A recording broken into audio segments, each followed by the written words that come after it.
Hello future IITians and NITians. आज अपन एक काफ़ी इंटरेस्टिंग चीज़ के बारे में बात कर रहे हैं। सिंस एग्जाम बहुत ज़्यादा करीब आ गया तो कुछ कॉमन मिस्टेक्स हैं जनरली जो स्टूडेंट्स करते आ रहे हैं।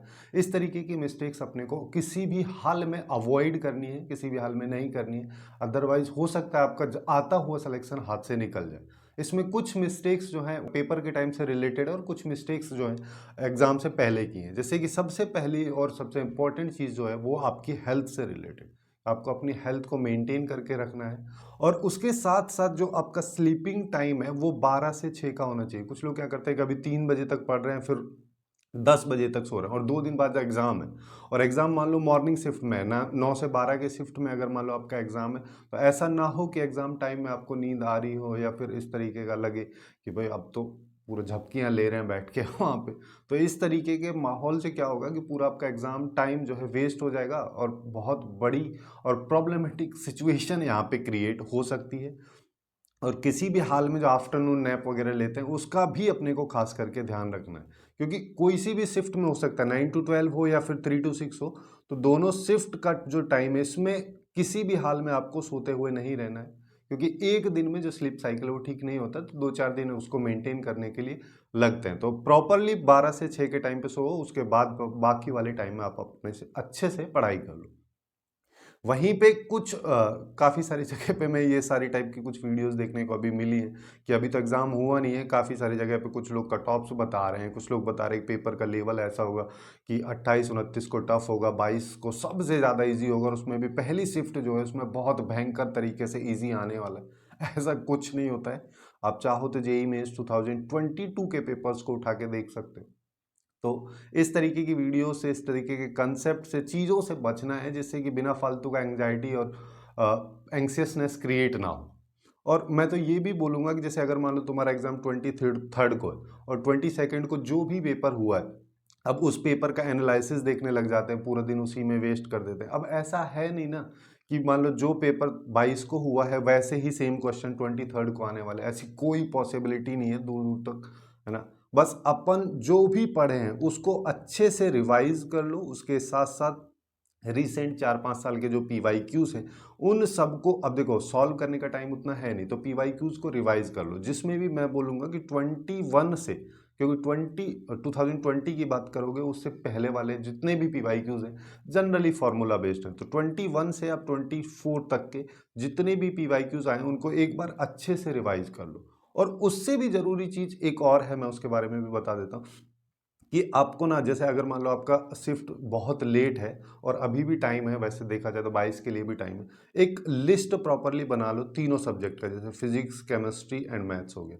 उसमें जैसे अगर जितने भी मॉक टेस्ट आप दिए होंगे तो उसके कुछ चैप्टर्स के क्वेश्चंस आपसे इजीली बन गए होंगे, कुछ चैप्टर्स के क्वेश्चन नहीं बन रहे होंगे, तो जिन चैप्टर्स के क्वेश्चंस बन जा रहे हैं उन चैप्टर्स को लिख लो। ऐसे ही केमिस्ट्री में जनरली कर लो और मैथ में तो करना ही करना है, क्योंकि मैथ में जनरली 7-8 के आसपास में ही क्वेश्चन कर लिए तो बहुत बड़ी बात होती है। 10-12 कुछ लोग कर लेते हैं, 15-20 तक भी कर लेते हैं, वैसा नहीं बोल रहा हूँ, लेकिन एवरेज स्टूडेंट जो है 5-6-7-8 के आसपास ही क्वेश्चन कर पाता है। तो वैसे में अपने को क्या करना है, टाइम को बचाने के लिए हम यहाँ पे ऐसे कर सकते हैं कि जैसे मान लो वेक्टर से हमसे काफ़ी अच्छे से क्वेश्चन बन जाता है, 3D का बन जाता है, मैट्रिसेस डिटर्मिनेंट का बन जाता है या स्टैटिस्टिक्स का बन जाता है। इस तरीके के चैप्टर्स को एक बार लिख लो, उससे क्या होगा, इस स्ट्रेटजी को अपने को ध्यान में रखना है। जब भी एग्जाम में अपन अटेम्प्ट कर रहे हैं, तो जब मैथ का सेक्शन अटेम्प्ट कर रहे हैं तो उसमें पहले इन चैप्टर्स के क्वेश्चंस को ही अटेम्प्ट करना है, जिससे कि बिना फालतू का टाइम वेस्ट ना हो, बाकी और क्वेश्चंस में हम टाइम वेस्ट ना करें। क्योंकि कभी कभी मैं ऐसा भी देखा हूँ कुछ लोगों का पीएनसी स्ट्रांग होता नहीं है,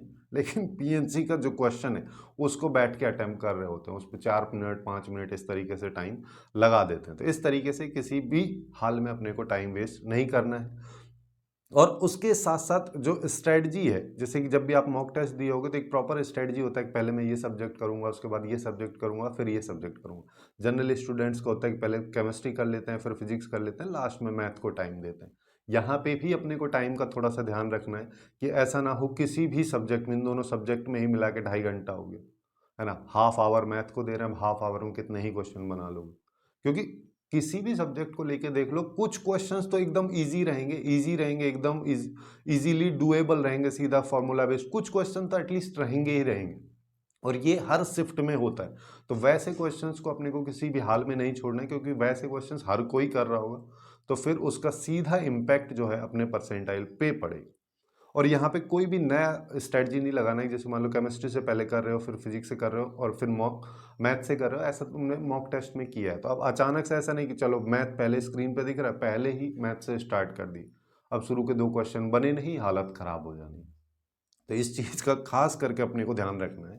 उसके साथ साथ एग्जाम में भी, जैसा कि मैं अभी बता रहा था, कि किसी भी हाल में टाइम अपने को वेस्ट नहीं करना है, क्योंकि हर क्वेश्चन जो है वो 4 नंबर का। अब चाहे तुम किसी क्वेश्चन को 15 मिनट में करो, तब भी तुमको 4 ही नंबर मिलने हैं। अब ऐसा तो है नहीं चलो टफेस्ट क्वेश्चन था तुमने कर दिया 4 मिनट, जो सॉरी 15 मिनट में किया, 20 मिनट में मान लो मैथ का क्वेश्चन तुमने कर दिया, अब तुमको एनटीए घर से तो उठा के लेके नहीं जाएगा।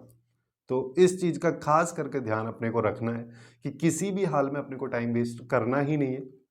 4-5 मिनट मैक्सिमम मैथ के क्वेश्चंस में लगता है, उससे ज़्यादा अगर किसी में लग रहा है तो क्वेश्चन को छोड़ के आगे बढ़ो, है ना? जैसे कि मान लो 15 मिनट में तुम मैथ का एक क्वेश्चन, 10 मिनट में एक क्वेश्चन कर रहे हो, उससे अच्छा फिजिक्स या केमिस्ट्री में तुम उस टाइम में 2 या 3 क्वेश्चंस कर सकते हो। थ्योरी वाले तो 3-4 क्वेश्चन भी निपटा सकते हैं।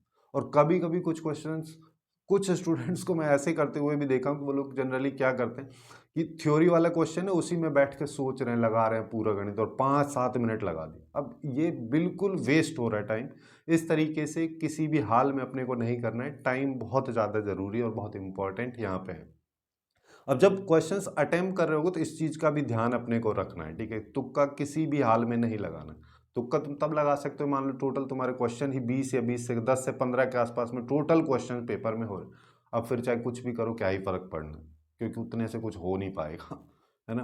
तो अगर तुम्हारे ठीक ठाक 20-25 की रेंज में एटलीस्ट इतने मिनिमम से मिनिमम क्वेश्चंस भी हो रहे हैं, तब भी इस लास्ट में क्या करते हैं जनरली कि मेरे तो 20 ही क्वेश्चन हो रहे हैं, मेरे को 30 करने हैं, तो 10 में जो 50% का स्ट्रेटजी कुछ लोग लगाते हैं, कुछ 75-25% का स्ट्रेटजी लगाते हैं। इन सबको बिल्कुल नहीं लगाना है, इससे तुम्हारे नेगेटिव ही बढ़ेगा। एक्यूरेसी जो है उसको भी अपने को सिंस मेंटेन करके चलना है, तो इसकी वजह से बहुत ज़्यादा एक्यूरेसी डाउन हो जाती है। कभी कभी ऐसा भी देखने को मिलता है कि सेम मार्क्स पे 2 लोगों के अलग अलग परसेंटाइल आते हैं, परसेंटाइल में काफ़ी डिफरेंस रहता है, वो केवल और केवल एक्यूरेसी की वजह से रहता है। तो इस चीज का खास करके अपने को ध्यान रखना है कि किसी भी हाल में तुक्के अपने को लगाने ही नहीं है, चाहे फिर कुछ भी हो जाए। अगर मैं 10-15 क्वेश्चन कर पा रहे तब तो कुछ भी कर लो, है ना? तो ये कुछ इंपॉर्टेंट मिस्टेक्स हैं जो कि जनरली स्टूडेंट्स एग्जाम हॉल में और एग्जाम से पहले करते हैं, जिनको अपने को हर हाल में अवॉइड करना है, वरना आता हुआ सिलेक्शन हाथ से भी निकल सकता है। सो आज के लिए बस इतना ही। Hopefully you guys find it useful, and if you find it useful then please do like, share and subscribe.